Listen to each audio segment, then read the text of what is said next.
বহুতক মই মোৰ পেজৰ পৰা ব্লক কৰি দিলোঁ। সেইসকলে আৰু মোৰ ভিডিঅ' কেতিয়াও নেদেখে। মই এনেকুৱা কিয় কৰিলোঁ গম পাইছেনে?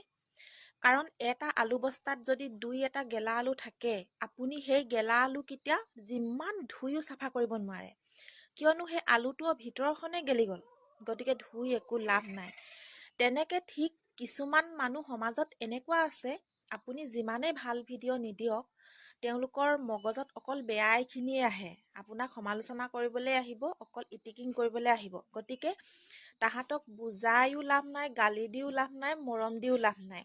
তাহাঁতক আপোনাৰ জীৱনৰ পৰা আঁতৰ কৰি দিব লাগে।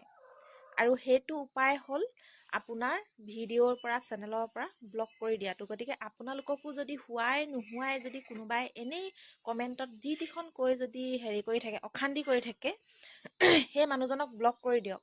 কাৰণ তেনেকুৱা মানসিকতা বেয়া মানুহ এজনলৈ আপোনাৰ ভিডিঅ'টো নোযোৱাই ভাল আছে, যিয়ে আপোনাৰ ভাল ভিডিঅ'টো বেয়া কৰি পেলায়।